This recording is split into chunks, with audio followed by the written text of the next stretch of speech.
Okay. Dr. Saville, are you ready? Sure. Let me get the screen ready, but go ahead. Okay, good.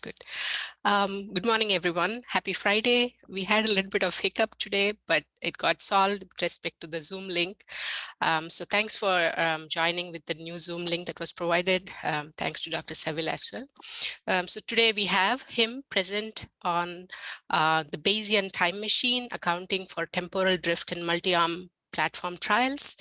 Dr. Ben Saville is a director and senior statistical scientist for Berry Consultants, where he specializes in the design of innovative Bayesian adaptive clinical trials. He works primarily with medical device companies, pharmaceutical companies, academic investigators to solve challenging problems via Bayesian designs, many of which are reviewed by the FDA. He has designed Bayesian clinical trials in a variety of therapeutic areas, which includes cardiovascular diseases, rare and progressive diseases, infectious diseases, stroke and traumatic brain injury, respiratory and digestive disorders, and neurological diseases. So he has co-authored more than 100 peer-reviewed publications in statistical and medical journals with expertise in Bayesian hierarchical models and Bayesian adaptive platform trial designs. So it's a pleasure to have him today. And Dr. Ben Saville, it's all yours now. Thank you very much. I appreciate the invitation to speak. I hope that people will be able to figure out the new link and able to join. So today I'm going to talk about a paper titled The Bayesian Time Machine. And the idea is we're going to account for temporal drift in multi-arm platform trials. So here's an outline of what I want to talk about today. First, I want to talk generally what is a platform trial, and I don't have a lot of time to go into that, but just kind of give an overview for people to understand what a platform trial is. I want to talk about this idea of temporal drift and what it means in a platform trial with motivating an example. I'm going to talk about the methods that we're introducing in a simulation study that shows the performance of this method. And I want to finish up with an example for a trial in COVID called the Principal trial. So master protocols, it's a kind of a more recent innovation in the clinical trial landscape, at least in the last couple of decades. And the idea of a master protocol is to study multiple interventions with a master protocol. So the idea is you have this governing master protocol that knows how to handle and what the rules are and what the adaptations might be for any intervention that wants to join the trial. And so you start the trial and interventions can be added as you go along. This here is a paper from leaders at the FDA, kind of stressing the value and the importance of platform trials. The general idea is that the focus is on not a specific treatment, but on the disease. And because of this, you have multiple interventions typically involved with these. And the idea is, what's the best treatment for a unique patient with this disease? So oftentimes you're looking at particular subgroups, you're looking at trying to find maybe quickly screening treatments and moving on to maybe it's a phase 2 setting, trying to move on to phase 3, or it could even be a phase 3 setting where you're trying to find, explore different promising interventions, novel interventions. Typically, there's a lot of innovations that occur in these adaptive platform trials, certainly staggered entry of interventions, but also this idea that you can have interventions that graduate or get removed from the trial. Perhaps things get removed for futility. And they're kind of set up to be, a lot of these are set up to be called what I'll call perpetual trials. So the platform trial is always there, the master protocol is there, and interventions come and go as you find new things to explore. Oftentimes there's innovations such as response adaptive randomization, a lot of times Bayesian hierarchical modeling, combination treatments, statistical modeling. There's more innovative analyses that typically go with these analyses. And I'll talk about one such innovation today. So here's a schematic that kind of shows potential features of a platform trial. So this particular intervention or this particular platform trial is starting with 3 interventions, A, B, and C, and a common control. So one efficiency you get from a platform trial right off the bat is you have a shared control arm. And the idea is this could be a lot more efficient. You can get to the answer a lot more quickly. It gives you the potential to screen new therapies in a much more efficient manner than running 3 separate, one-to-one randomized trials. So there's already tremendous efficiencies just from having, for example, could be a 3-to-1 randomization, and you still maintain the power that any single trial would have if you had to run a 1-to-1 randomized trial of, say, treatment A versus control. But as this platform goes on, you may find that there's additional interventions that could be explored. So you may add interventions E and D. You may find that a certain intervention in this schematic here, the C, is perhaps futile or harmful even, and so it gets pulled from the trial. You might have pre-specified criteria, the adaptive criteria that says that, hey, if you find some potential for benefit of 2 of the interventions, say A and D, then we're going to explore a synergistic combination of those 2 treatments. You could also find, partway through the platform trial that intervention B is superior. And if B is superior, maybe the master protocol has rules in it that says that B becomes the new standard of care. And so it's the new control arm moving forward. And the idea of this master protocol is you kind of define everything. You don't kind of define, you define everything up front. And you have adaptations, and you have a master protocol that determines the behavior of the platform trial in general. And it knows exactly how to handle, how to evaluate success, how to evaluate graduation, how to evaluate new interventions coming in, how to handle the different randomization ratios you might encounter, how to handle what happens if you have intervention that's actually that beats control to come to standard of care. That would all be dictated in this master protocol. And so these platform trials can be quite complex, and there can be a lot of different adaptations and a lot of different paths that a platform trial could take. And because these are set up to be kind of oftentimes these perpetual trials, where you have things coming and going, you have interventions coming and going, you typically span a longer time period than traditional clinical trials. And these randomization ratios are often changing across time. You have either response to that randomization, or you have differing numbers of interventions over time. And because of that concern, or because of that feature, there's oftentimes a concern from regulators and the scientific community that there could be temporal drift in the platform trial that makes the interpretation of results very difficult. And this temporal drift, in other words, a drift in the population or the response over time, that could be due to a number of factors, such as changes in the population, changes in the enrollment criteria, a change in the standard of care. What happens if something gets approved along the way? Maybe it's not even an intervention that's in that particular platform trial. What if the disease is changing itself? So for example, in COVID, you have different strains of COVID. And certainly that has the potential to dramatically impact the response rates. And there's a whole host of factors that could lead to this concern of temporal drift. And the challenge here is, in a platform trial with a concern for temporal drift, how can we be sure that we can leverage all the control data from earlier in the trial? And so what I mean by that is, and I'll talk more about this, but the idea of we want to use non-concurrent randomized controls in a platform trial to leverage all the data that we have. We want to use all the data possible in our platform trial to make decisions about whether treatments are effective or not. And so this is the paper with my co-authors, 3 generations of the berries, Don Scott and Nick, and also Kurt Bealey from Berry Consultants.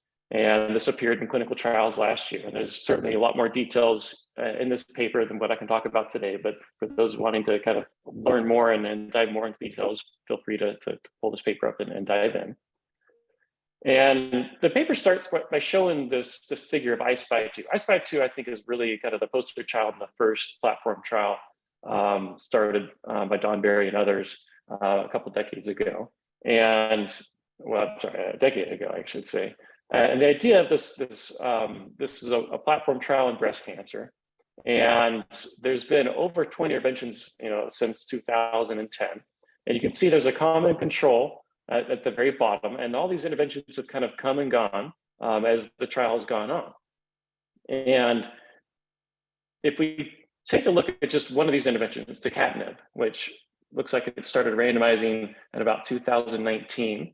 And this particular tucatinib, when this intervention enters this platform trial, the question is, one of the questions would be, okay, how do we evaluate whether tucatinib is effective or not? We want to compare tucatinib versus controls. We're not so interested in comparing it to the other interventions. Some platform trials can do that.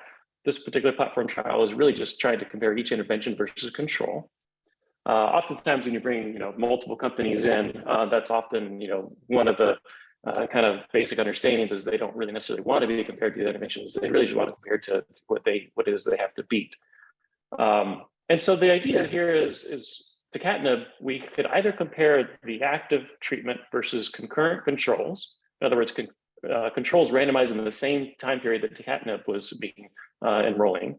Or we could also compare tucatinib, the active arm, versus all the controls from the start of the trial, the preceding decade. So we have non-concurrent controls in blue and then concurrent controls in red. And generally, when you think about non-concurrent randomized controls, oftentimes we think about this term of, we think of this term called historical controls. So these are controls that, oftentimes come from other trials, external trials, many different populations, different sites. And it's kind of a pejorative term. So the idea that, non-concurrent controls could be used in a platform trial is kind of, it's kind of a negative to some people. And if they view it as historical controls. But what I'm going to make the case today is that these aren't really historical controls. Yeah, they are before the time of when tucatinib was actually randomizing. But these are controls that are randomized in a trial that has the same protocol, has the same inclusion or exclusion criteria, the same visit schedule, the same procedures, the same kind of data quality, overlapping treatment arms, same sites. The only difference really is time. There's, of course, things that might change across time, okay? But these non-concurrent randomized controls within a platform trial are much more useful, in my opinion, than what you would typically think of as historical controls coming from external data sources. To set this up, I want to kind of give this example here where we have 5 interventions, arm 1 through arm 5. And we want to compare each of these interventions versus a control, a common control. And so here I have a graph here on the x-axis. I have time. So time is split up in 10 distinct time periods. On the y-axis, I have a response rate. So better here is better in this particular example. So response rates ranging from, say, 40% up to 90%. And you can see in black, we have the control arm across time that's generally creeping upwards as we go through time. Oops, my apologies. And then we have these interventions and with staggered entry and even exit. So for example, arm 1 enters at time 1 and it exits at time 4. Arm 2 enters at time 3 and it exits at time 7. Arm 5 comes in at time 7 and exits at time 10. Okay, and well, that's all we're looking up to at this point in time. And the question I pose to the group here is, what's the best way to estimate the treatment effect of arm 5? So it's only enrolling in, since time 7. Okay, so we could compare, we could take arm 5 and compare it just to the concurrent controls. Okay, so we could take, so that's what I'm going to do over here in the top left panel. I'm going to show some different analyses that we could use that we could propose here. So the first analysis, what if I just take the arm 5 actives and compare them to the concurrent controls that are concurrently randomized, in other words, randomized at the same time period, 7 through 10. And we can get an odds ratio. We get a standard error, compositable on that odds ratio and a one-sided p-value. It's 0.032. You can see the precision down there in the table below of that odds ratio. We get an odds ratio 1.91. Okay, so that analysis completely ignores all the controls prior to time 7. Doesn't use any of the other interventions either. It just uses just the active arm 5 data and the controls that are randomized in the same time period as arm 5. Someone on kind of the opposite side of the spectrum may say, well, I want to use all those controls. Let's pool them, but let's compare arm 5 active versus all the controls by just pool them across time. And that's kind of make an assumption that, well, I don't think there's really any drift. There's no reason for there to be any temporal drift. I think we should use all those controls, okay? And so if you do that kind of analysis, you get an odds ratio, you get a much bigger difference, first of all, between the active arm 5 and the control. You get an odds ratio 1.4. you get a much smaller standard error, so tighter confidence interval because you're using more data. You get a very significant p-value. But any reasonable person, I think, who looks at this analysis says, well, yeah, it's using all the controls. That's great, and we have greater precision. But man, those controls sure look like they're changing across time. Those controls time 7 through 10 don't look the same to me as the controls prior to time 7. I don't feel comfortable pooling them because I think I'm getting a biased estimate of the treatment effect of ARM5. Someone, a perspective in between would say, well, this is the same protocol. It's the same sites. The only difference is time. Maybe we can model time and adjust for time and see how that control rate is changing across time. And so I'm going to call this the time categorical approach, where we just fit a logistic regression model and time as a categorical covariate in the model. And this categorical covariate is going to essentially model what happens to that control response across time. And under the assumption of a common treatment effect across time, we can get an odds ratio and essentially a profile of what ARM5 looks like relative to the control arm. When you do this, you get an odds ratio that's pretty similar to the concurrent controls analysis, 1.96 versus 1.91, but you get a smaller standard error, so a greater precision. And because of that greater precision, you actually have a smaller p-value. So you get greater significance there, a one-sided 0.02 p-value, which by many traditional standards would be statistically significant. But if you look at this graph, do I really believe that control rate is bouncing up and down that dramatically? That doesn't make a lot of biological sense. It doesn't really seem super plausible. It may be a reasonable kind of way to kind of estimate what the treatment effect is, but it doesn't feel, that graph doesn't feel like it's doing the right kind of modeling across time. So our approach is what we call the time machine. And the idea is to take that same approach as the time categorical approach, where you're going to adjust for time.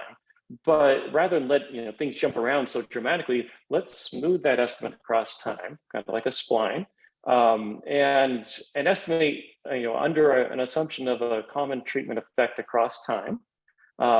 Let's estimate what that treatment effect is. And here you get an odds ratio, again, that's pretty similar to the concurrent controls and the time categorical approach. That's 1.92.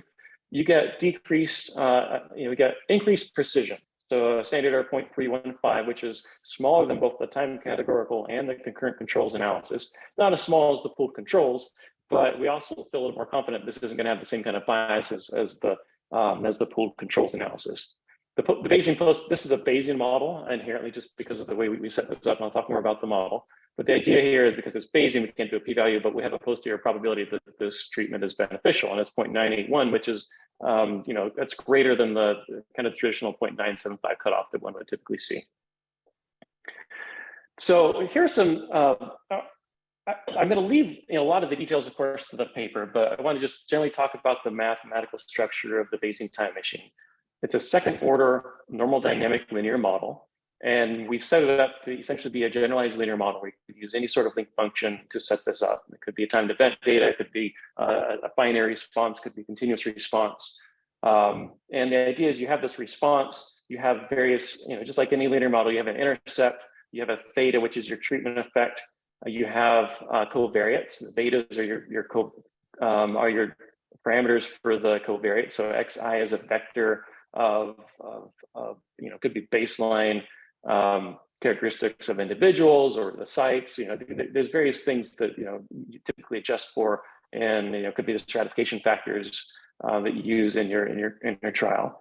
But the novel component here to this generalized linear model essentially is this alpha t. This is the time component. This is the increment and the linear predictor for time interval t.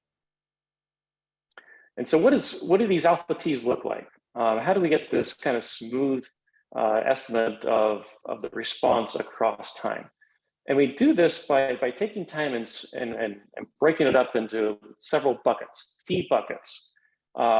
Starting at the most recent time interval, which we set as t equal to 1, and then we count backwards in time. So t plus 1 is the preceding interval, t plus 2 is maybe 2 weeks ago, 3 weeks ago, et cetera. And what we do is we anchor the analysis at the current time, the time of the analysis, by setting the alpha 1 equal to 0. That keeps it identifiable. And then you start estimates working backwards in time. So alpha 2 is centered again at that 0. with some sort of precision parameter. So 1 over tau is your variance, and so tau is what I'll call a precision parameter. And alpha t then, starting at t greater than or equal to 3, is going to be essentially centered at a difference of the preceding two intervals. And essentially, I think of this kind of like a little linear component, like a little, a piecewise linear model, essentially, where you're taking the difference of the preceding two intervals and you're kind of extrapolating that difference, and you end up doing this, for all the t's, and you get this nice smooth estimate across time. Now, the amount of smoothing is determined by what I'm going to call this drift parameter, the precision tau. That determines the amount of smoothing. And so we could, put a fixed value for tau and say, here's how much we want this trial to have smoothing across time. But we could also have a hyperparameter, a hyperparameter distribution for tau, where we try to estimate how much smoothing there should be. And the idea is we can use a hyperparameter distribution, this gamma distribution, and if we pick A and B appropriately, we can have, and by appropriately, typically I mean you pick those values so that you center tau at large values with a large variance. So we center it basically, there's going to be great precision, but with a lot of variance about that particular assumption. And usually that allows flexible and dynamic smoothing, where we let the model react to the observed data. So if the time intervals are very similar and they get response rates that are very similar, there's more pooling, there's greater smoothing. But if the time intervals look very, very different, there's less smoothing and it's more disjoint and looks more like that time categorical analysis. The idea is we want to estimate that drift based on the observed data. So to understand how well these methods worked, what we did is we did a simulation study. And so we simulated a platform trial both with and without temporal trends, and we compare various analysis strategies. So the assumptions here, and this is a very narrow context of assumptions, and the idea here is that we can generalize the principles, the findings of the results of this particular simulation study, and we think we can generalize this to kind of a wider range. But the narrow setting here is a binary endpoint, 5 treatment arms versus a control. We're going to focus on arm 5 for the purposes of today's presentation, but in the paper, we actually, in the supplementary info particularly, we actually look at the benefits you get from all the arms. This platform trial is going to have staggered entry and exit treatment arms. It has, again, the same kind of setup that I was just showing with these 10 distinct time intervals. 100 patients randomized within each time interval. They get allocated according to whatever interventions are available during that time. And also an assumption about, there's no lag between randomization and primary outcome measurement. So the control response rate is starting at 50% at the start of the trial. And we essentially entertain 3 possibilities. Number 1, there's no drift. The rate is just constant across time. Number 2, there's an increase in that rate, and then it goes down. So I'll call this the inverted U shape. And I'll show you in a minute what this picture looks like. The third one is there's a linear increase across time. So we have the case where there's no drift, and we have 2 situations of drift. We explore a lot more different patterns of drift in the paper and in the supplementary information materials that go along with the paper. But today I'm just going to talk about just these 3. And then we have 2 scenarios for response rate. So one, where there's no benefit versus control. All the odds ratios for all 5 treatment arms are equal to 1. The second, where we have benefit for 2 of the arms, and the odds ratio is equal to 2. So 2 of the arms are clearly better than control. Here's the assumptions we use in terms of arms entering the trial. This particular setup, arms are not leaving the trial, they're just staggered entry, and they're all going to time 10. In the paper, we explore what happens if interventions leave earlier. And the idea here is you have 100 patients, you allocate them at each time interval, and that's based on how many interventions are available to enroll. So clearly, arm 1 gets 50 subjects at the beginning, but they get a lot fewer towards the end because it's sharing with the other interventions. Here's a figure that shows more or less the shape of these assumptions that I was just kind of talking about. So we have 3 columns for this panel. So the left panel is the flat scenario where there's no drift across time. X-axis is time, 1 through 10. The middle panel, the middle column, is the inverted U shape, where we see an increased response rate, and this increase is applying proportionally to all the treatment arms. But then it decreases after halfway, about time 5, hits a peak around time 5, and then it goes down. And the right panel is a linear increase, constant linear increase across time. And then I have two rows. The top row is where there are two effective treatments. So arms 2 and 5 are both effective. That's shown here in the green and the pink. These arms are clearly better than the rest of these that are in terms of a response rate. The y-axis here is response rate. Higher is a better response. And then the bottom row are situations where all 5 interventions have the same response. And I have these staggered a little bit. All of these lines are really just right on top of each other. I have them staggered just so we can see the different colors. That's the setup here. And we really want to compare, what we want to know is if we simulate data and we want to compare the effect of arm 5, do we get better results by leveraging the controls prior to time 7 even when there's a temporal drift, when we adjust for drift versus not adjusting. So here's the analysis methods we're going to compare. So we have the same 4 methods I was just describing. The first one is just concurrent controls, where we just take the active from arm 5, we compare them to concurrent controls. We ignore all the other arms, other interventions, and we ignore all the ignore all the controls prior to time 7. For analysis 2, we still ignore all the other interventions, but we're going to compare arm 5 versus all the controls. We're going to pull them from the start of the trial. Again, you can imagine this has a risk for some extreme bias, and we'll see that in simulations. And then analysis 3 and analysis 4, these methods are methods that adjust for time. So the third one is where we adjust for time using time as a categorical variable. And it's just essentially you let the effective time bounce around between time intervals, and there's no assumptions about the relationship of the effective time, how the response in time 2 might be correlated with response to time 3. You basically allow it to jump around without leveraging the information that the time 2 is right next to time 3. And the Bayesian Time Machine, which recognizes that, well, actually, time 2 and time 3 should be related to each other because they're right next to each other. Let's smooth this estimate of the effective time across the platform trial. It's good. So methods 3 and 4 include all treatment arms, and you're trying to adjust for time. We're using all the interventions. The reason why we use all interventions is because that helps us understand that temporal drift. So if drift occurs, it's not just occurring in the control arm, it's occurring in all the interventions. At least that's one of the assumptions that we're making here. And I think that's a very plausible assumption that can happen in a platform trial, is you see a general drift in the population. And so what we want to do is use all the active arms and all the controls to estimate what that drift is. These make some assumptions. Each of these analysis, of course, makes inherent assumptions. The idea that, and I kind of touched on these, so I'll probably skip over that slide in the interest of time. The metrics I'm going to compare are bias and standard error, the treatment effects, and as well as combining those in kind of a single measure, the mean square error. And I'm going to compare those by taking a ratio of each method relative to the Bayesian Time Machine.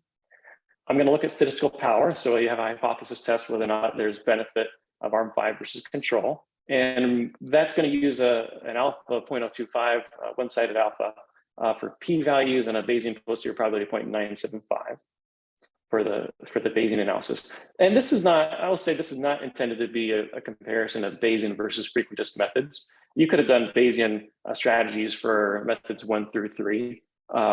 It's just the methodology we're proposing is set up in a Bayesian paradigm.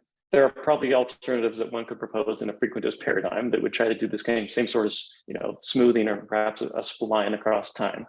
So this is not intended to be that, hey, Bayesian is better than frequentist methods. It's more just about the idea of smoothing the estimate of time and a platform trial and using that in a primary analysis. So here are the results, and it's a massive table that I'm going to kind of pick apart piece by piece. So what I want to start with is just focusing on the scenarios. So the top 3 rows are the null scenario where there's no effect of any of the treatments. The bottom 3 rows where there's a treatment effect of, say, both arms 2 and 5. Again, we're going to focus on just arm 5. So here on the bottom 3 rows, we have an effective arm 5. And then the 3 rows correspond to either no temporal drift, which is the flat, a linear drift that keeps increasing linearly over time, or the inverted U shape. The first section here is the average bias and the log-odds ratio across these different methods. So the 4 columns are the concurrent controls analysis, the pooled controls analysis, the time categorical, and the time machine. And if we focus just on the top 3 rows where there's no effect of any of the interventions, a couple of things are really striking. Number one, the pool controls analysis has potential for extreme bias right off the bat. You see the 0.41 and the minus 0.10 for the linear inverted U shaped temporal drift. And that's not unexpected. Anyone can see that if you pull the controls, that can be problematic. The concurrent controls and the time categorical are essentially unbiased out to 3 decimals. The time machine is nearly unbiased, slight bias perhaps for when there's temporal change, when you get that smooth effect across time. If we look at the scenario where there's a treatment benefit, okay, of arm 5, we see kind of a similar pattern where the bias is extreme for the pooled controls analysis. But we have minimal bias for the other 3 methods. Concurrent controls, time categorical, and time machine all have minimal bias. We can also look at the average standard errors for all 4 methods. And in general, you'll see the pooled controls analysis has the smallest standard errors. Again, that's expected. It's making a stronger assumption about all the controls being similar, but that comes at a cost of potential for extreme bias, right?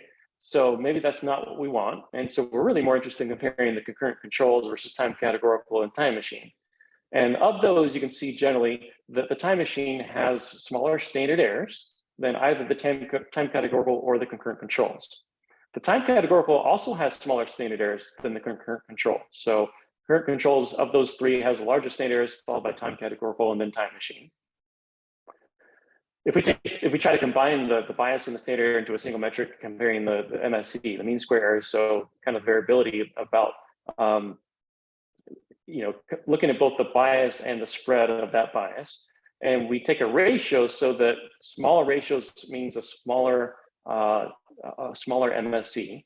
The pooled controls looks better than time machine for some of these scenarios. When there's no temporal drift, then clearly the pooled controls analysis is better. But when you have temporal drift, that MSE, the bias gets really bad, and so that kind of gets much worse than the time machine. So I'm kind of throwing out the pooled controls analysis as a viable contender just based on these. We're more interested in how does the concurrent controls compare to either the methods that control for time. And you can see that so again, the smaller the ratio, the better. The concurrent controls clearly is larger than 1. So it has a worse MSE than the time machine. And same thing with time categorical, although not as bad. So time machine is better with respect to MSE than both time categorical and concurrent controls. Time categorical is clearly better than concurrent controls with respect to this MSE metric. For statistical power, the top 3 rows are essentially your type 1 error. So we want that to be under essentially 0.025. Basically, all of these for the 3 methods, concurrent controls, time categorical, and time machine, are right around where you'd expect that 0.025. The only ones that really seem to be inflated are clearly the pooled controls. That's way out of line. The type 1 error there is very extreme. And again, not unexpected. If we look at the power, we see you have around 40 to 50% power for concurrent controls here. You get maybe a 10% boost in power for adjusting for time with time categorical. And time machine is actually relatively similar, a little bit better power for the linear trend and a little bit smaller power barely for the inverted U. So we have a lot more simulations than this in the paper. And in general, the time machine has greater power than the other 3 methods. Well, than the time categorical concurrent controls and the pooled controls when you have temporal drift. When you don't have temporal drift, then the pooled controls is always the best analysis. But I don't think anyone believes that you really can use the pooled controls analysis and not be afraid of bias. Here's a figure that kind of shows the bias on the y-axis, and it's the same kind of setup before, but I'm just plotting the bias, the box plots, and you can see the spread of the time machine in purple over on the right. It's a little bit more narrow than the red box, which is the current controls analysis. So a little bit tighter and very, very close to that line of 0, meaning nearly unbiased. The pooled analysis, you can see there's potential for great bias there. Again, not a really viable contender. But both of these methods that adjust for time do better than an analysis that just looks at concurrent controls. To give you a visual kind of what happens with the Bayesian time machine, rather than some of that minimal bias comes from the fact that we're not modeling the discrete time periods that we actually simulated data from. And so we get a little bit of bias by the way we have the smoothing. But I don't think this bias is anything that causes us concern. This is just trying to, in the context of the simulations where we have really extreme jagged jumps, in real life, we don't think we're going to see that. And so we get some smoothing here on the time machine, which is what we want it to do. So the time machine has inferential improvements. We have about a 20% improvement versus the concurrent controls for power and the mean square error. I've shown you the benefit you get for arm 5 versus control, but the reality is in a platform trial, you get this benefit for each one of the interventions. So in other words, you get a 20% gain for intervention 1, you get a 20% intervention for arm 2, et cetera. And maybe it varies a little bit based on your sample size and when they enter and how much overlap they have. There's certainly some heterogeneity there. But the idea is you're going to see benefit in all the interventions. The time machine is nearly unbiased. You get these smooth estimates across time that seem very plausible and that try to are flexible to try to model the observed data. And the time, so the idea of adjusting for time is better in the context of these simulations than just using concurrent controls. So I want to quickly kind of go over an example where we've used this in a platform trial. This is the principal trial. So, COVID hit a few years ago and, everyone was scrambling, March of 2020, this worldwide pandemic was, it came on so quickly. And we had investigators reach out to us from Oxford University in the UK saying, hey, we want to design a platform trial in the United Kingdom where we have this kind of integrated health system. We can kind of funnel all the patients into this trial as a national priority trial. And what we want to do is we want to look at keeping people out of the hospital. We want to look at treating, what's a way to treat patients in the primary care settings? Because we think we have the greatest potential to have impact by treating the people who are staying at home who test positive or get COVID or have COVID symptoms, and keeping them out of the healthcare systems, keeping them out of the hospitals so they're not overwhelmed. That was the idea. And they wanted to be able to evaluate and screen treatments very quickly. They wanted the flexibility to add treatments. They're going to start with hydroxychloroquine, which of course was politically charged at the time. And there was urgency to start this trial immediately. We need to start this trial now. And we got this platform trial up and going in less than 3 weeks from our initial contact with the Oxford collaborators. So really an amazing example of a platform trial that essentially was started from scratch. I mean, it wasn't completely from scratch because we had some initial building blocks that we built on from other platform trials we've done over there in Europe. For example, the Prepare Network. And the idea was for this trial was let's enroll people who have symptoms of COVID. At that time, we didn't have good tests or availability of tests. And so we're going to enroll everyone with symptoms of COVID. And we're going to randomize them to one of several interventions that become available or usual care.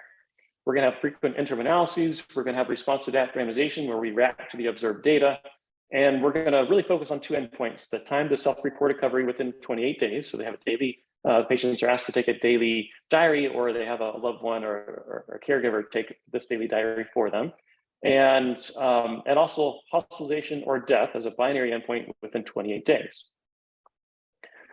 So principal, I think it's been, I think first of all, United Kingdom really set the stage for how to run platform trials in a worldwide pandemic. They had 3 national priority trials because of their healthcare system, the way it's set up.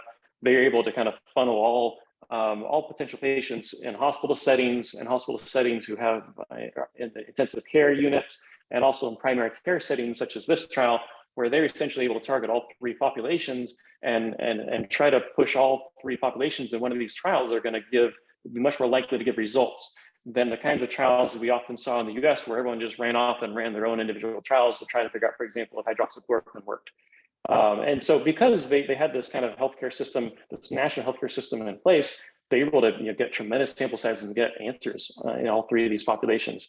And so this is what the trial looked like for for principal in the primary care setting. So it started in April 2020. This was current as of last July of 2022. And what we have here is we have different interventions coming and going. So it started with hydroxychloroquine, then we came with some antibiotics, then we came with an inhaled corticosteroid budesonide. So I think of this as kind of like an asthma inhaler, followed by colchicine, favipiravir, and ivermectin. And these all led to, several of these have been published. And I'm going to focus the next 5 minutes just on inhaled budesonide, because I think this was the most influential result that we had come out of this. So we found the ones preceding this, there was really no benefit for azithromycin and doxycycline. For inhaled budesonide, though, I want to kind of focus on this idea of concurrent controls. And can we use the time machine to help us here? And I will say that the primary analysis did have the time machine built into it. We didn't know what we were going to see. We didn't know even what this trial was going to look like back in March of 2020. We weren't sure what kind of sample size we were going to get. There were so many unknowns back when this pandemic started. And so we put this master protocol together. We put the analysis plan in place. We built in this time machine because we wanted to leverage as much data as we could. We didn't want to throw away data. There's people's lives at stake. Everyone's, we weren't, this is a really drastic situation. We don't want to throw away data. We want to use as much data as we can to answer the question and figure out what works and what doesn't work. So inhaled budesonide was enrolling between December of 2020 and April 2021. This here shows, what it's trying to show is a breakdown of COVID positive versus those who are negative versus those who haven't been tested. The trial initially, again, started enrolling everyone who had symptoms. In yellow on this graph are COVID positive participants. As testing became more prevalent, we kept track of all this. And eventually, and for, the primary analysis for budesonide was focused just on those who test positive for COVID. By this point, we had good availability of test. So it was focused just on the COVID positive population. So in other words, the orange. And the idea here is, okay, if we want to compare the orange, where there's a treatment benefit in that orange population, can we leverage the orange before that came? And there's not a whole lot of orange. You can see there's a little bit of orange maybe from September of 2020 up until December of 2020. But there's not a whole lot of orange, but can we leverage that data to use the non-concurrent randomized controls to figure out the benefit of budesonide? So this was published in the Lancet, and what we found was there was a 3-day benefit in the time to recovery, 12 days versus 15 days, about a 2% reduction in the hospitalization rate, 7% versus 9%. And the primary analysis was reported on using a model that used this Bayesian time machine. They had an odds ratio of 1.21, greater than 1 is a benefit, where we want to show you're getting faster time to recovery. And there's a confidence interval there. Probability of superiority is 0.999. The odds ratio for hospitalization or death was 0.75. Again, that be less than 1, showing a reduction in the probability or the odds of hospitalization or death. And you see the confidence interval there, posterior probability of 0.963. That was the primary analysis. There's 787 subjects on inhaled budesonide and a little over 1,000 on usual care, which incorporated both concurrent controls and non-concurrently randomized controls. One of the sensitivity analyses was the concurrent randomization population. So if we just look at those randomized in the same time period as budesonide, so that analysis is 787 versus 838. So roughly, it only takes away 200 subjects or so. So it's still a pretty robust sample size. And that analysis actually is pretty similar to the primary analysis. So when we just look at concurrent controls, we have a similar odds ratio, similar hazard ratio, and similar precision. So we actually didn't get a massive increase here in the precision of the estimates by leveraging those non-concurrently randomized controls. And so we thought, well, we had that method there to take advantage of it if we could take advantage of it. But again, we didn't know what we were going to have. We didn't know what this was going to look like when we designed this trial. And you can see, by the way, the plot over on the left is the cumulative probability of recovery, where inhaled budesonide is clearly doing better than usual care. And so the idea is we had this methodology in place to take advantage of it if the data so reflected that. We dug in this a bit more. And this here is kind of showing this, this distribution of these alpha t's, essentially. What's the increment in time? So if we anchor it, the time of the analysis of budesonide, anchor it at 0, the top is the most recent, and we work down back towards the beginning of the trial. I have in red the time in which budesonide was randomizing, and then below that, that was before budesonide entered the trial. And one thing that's kind of striking here is those time increments are, there's actually a pretty wide variance to those as you move away. And some of that is because we didn't have a huge sample size that came before that in terms of those who tested positive. Certainly not back when the platform trial started. But also in COVID, there's reasons for there to be temporal drift. If there's ever going to be temporal drift, it's going to be during COVID, where you have not only, if you think about this last plot I showed a couple slides ago, look at the peaks of these things. There was such, different surges of the pandemic and different strains of the virus, different severities of the strain. If there's ever going to be temporal trends, this is it. This is when we're going to see temporal trends. And what we see is, yes, we had the Bayesian methodology that adjusted for time, and maybe we didn't get a whole lot of benefit for this particular analysis of budesonide, but it was there. And if we and it was there to take advantage of it if the data had been helpful. It turns out in this particular trial, those data weren't as helpful, but at least we had it there to take advantage of it if it had been helpful. This all had to be pre-specified. Again, we didn't know what to expect. We weren't sure what the data were going to look like. I think for this particular example, there's too much uncertainty of the temporal drift and non-concurrent controls really to benefit the sample size and the overlap. The overlap of the arms, there wasn't a whole lot of overlap between those arms, which also affects how beneficial the temporal adjusting for temporal trend can be. So in summary, the Bayesian Time Machine, it incorporates all available data. The idea is it's not just the non-concurrent controls, but it also leverages all the other treatment arms. It generally gives you better estimates, precision, and statistical power. We've used this methodology in several platform trials here at Career Consultants, including ISFI2, which is the first one that was using really the first platform trial, at least the first one with all these adaptations, GBAM Agile, so that's glioblastoma, Precision Promise, which is pancreatic cancer, Healy ALS platform trial, REMAP CAT, and they opened up a COVID stratum for those hospitalized that was running in the United Kingdom the same way worldwide, but it was in the United Kingdom essentially as one of these national priority trials, the same way principle it was. And so we're using these methods to try to make use of all the data to try to find as an efficient way to find effective therapies for these various diseases. Again, the focus is on the disease, and we want to get answers on what interventions are helpful as quickly as possible. And I'll just kind of leave with this thought that platform trials are really novel and complex. And I think we're doing ourselves an injustice if we focus on simple, unbiased analyses, because that's what we've been using since the 1950s for clinical trials, and we should stick to that methodology. That comes with a cost of lower precision and lower statistical power and efficiency losses. And we can get answers more quickly with fewer patients if we use these platform trials. And if we use the right kind of methods that leverage all the data in a platform trial. So in other words, we're using modern trial designs. Let's use the modern analysis methods to go alongside those modern trials. So I'll stop there. Thank you all for listening, and I'm happy to take questions.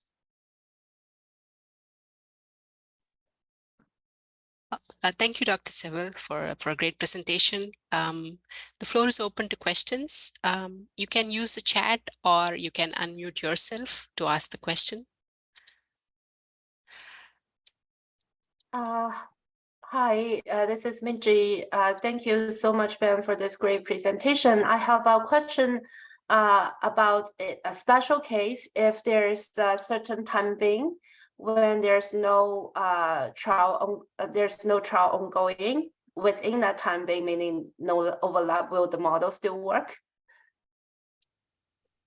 Yeah, so that's a great question. That's happened in some trials where you actually don't have any overlap because maybe you get to a point where you just don't have participants, or maybe no active interventions, and so sometimes platform trials will get paused.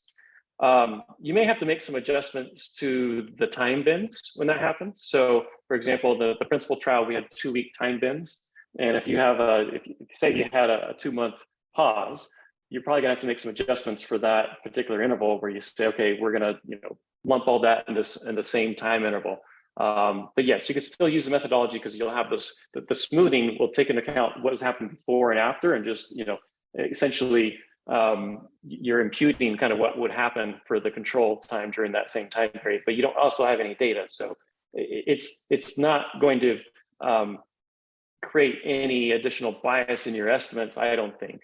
But I think it's certainly something to think about when we design the trials that have temporal potential for temporal drift, but also trials that have this time machine methodology, to think about what happens if you don't, just pre-specify what you do if you have a pause, or what do you do if you have insufficient data in certain bins. Okay, thank you. And second question may not specific to the model, but maybe a general more about the platform trial about the blinding concern. So for example, if the analysis of an early study utilize some control data from ongoing study, which because they are concurrent control to the earlier study, and the analysis of the first study became available, what is the blinding concern for the study which is still ongoing? Yeah, so that's a great question, and that's come up a lot in these trials. So there is a risk that if you publish the results and we show you what the control arm is doing, or if we show subgroup analyses, for example, that a company comes in and says, hey, I want to target those with blonde hair and blue eyes because look, they were the faster professors or something. And so there's a risk that you could kind of, that you essentially could use that data to come up with hypotheses, and you use that same data to test your hypotheses. And so you have to be careful in a platform trial as to when information gets shared, first of all, when information gets shared in these publications, and what level of detail is there subgroup information that goes in there, and then how much you have to take care with how much you allow new interventions to come in to change or to tailor the analysis plan specific to their intervention. You'd have to be sure that they're not data dredging and trying to essentially get, stack the cards in favor by trying to come up with a hypothesis that was generated from the actual platform trial itself, and then trying to test on that. If someone came in and had a certain hypothesis, if an intervention came in and had that sort of, we just want this subgroup, then you could do that, but then you'd say, well, we're not going to use the controls that we had prior to that time period because we've already published that data on those controls. So they would be limited to just the concurrent controls if they came in with that kind of hypothesis. Okay, thank you. There is a question on the chat. Are you able to see it? It's a big message. Sure, I could read this. So there's a rich literature in the spatio-temporal literature on modeling based on reproducing Hilbert's space framework, where the spaces are denoted by time and space. This theory lays the basis for smoothing splines, as well as the development of support vector machines, which I believe is what you were alluding to with Time Machine. Do you see value in further development of your methods in space as well as time, say for longitudinal studies across varying spatial locations? Yeah, certainly. Yeah, I think that certainly could be an avenue. It's certainly not my expertise, but I'm happy to collaborate and to pursue that with anyone interested in maybe expanding on those ideas some.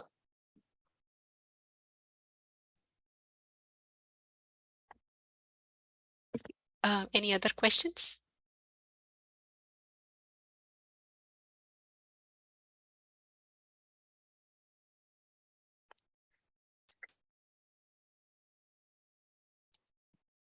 All right.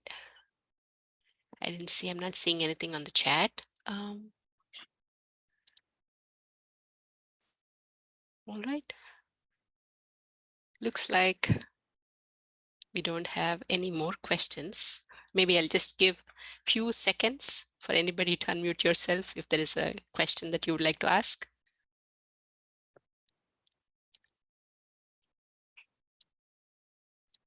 All right. Okay, then thank you, Dr. Saville, for a great presentation. And thanks to all our audience today. We had a little bit of technical problems, but I guess it all went well. And thanks to Dr. Saville for providing the link in the last minute. Thank you so much, everybody. Have a great Friday and rest of your weekend. Thank you all. Bye.